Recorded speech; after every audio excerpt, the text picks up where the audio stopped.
Let me say something that might make some folks uncomfortable. If we treated PTA meetings the way we treat the club, the way we treat Beyonce's concerts, the school system would look very different. Because here's the truth. When the flyer says PTA meeting 6 p.m., the room is empty. But when the flyer says DJ at 9, doors open at 10, people find childcare. People find gas money. People find outfits. People find a way. And before you get offended, listen. This is not about shaming parents.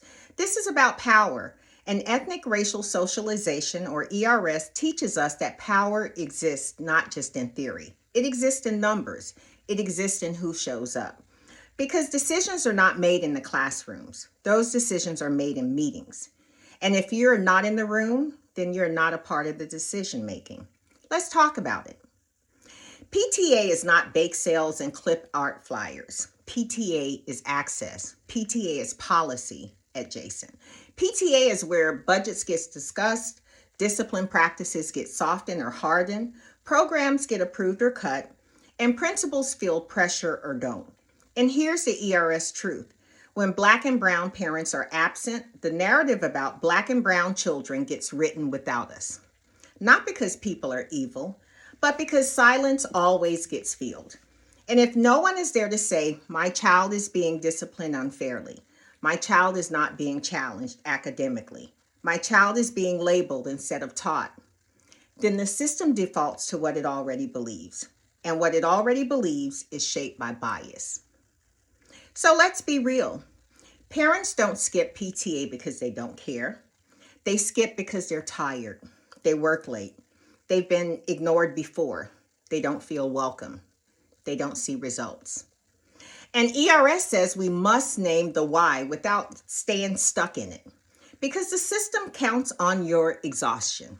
It counts on nothing ever changes. They don't listen anyway. I'll just handle it at home. But here's the problem. When you opt out publicly, you lose leverage privately. You cannot fight a system from the sidelines and expect it to bend.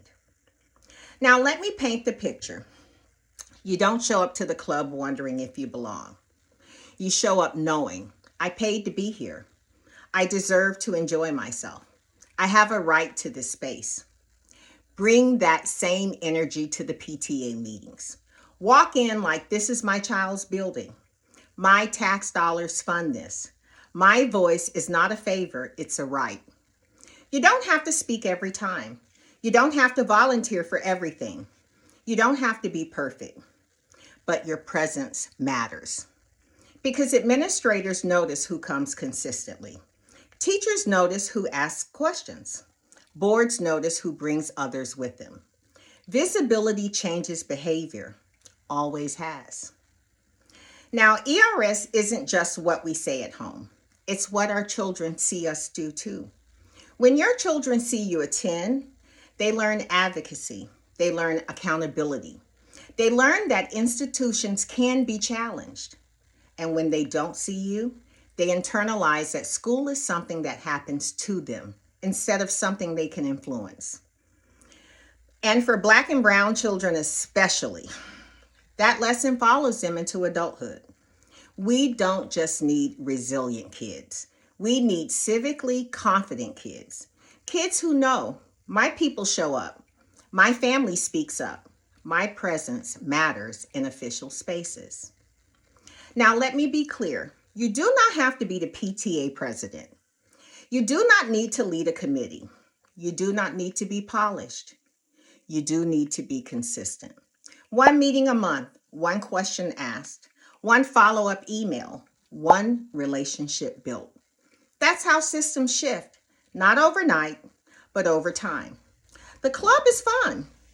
The meeting is work. But the meeting changes outcomes, and your child's future is worth more than vibes. So here's the ERS call to action. If you can show up for entertainment, you can show up for education. If you can be seen on the dance floor, you can be seen in the decision room. Treat PTA like the club. Show up, be counted, bring a friend, because when we occupy the room, we disrupt the narrative.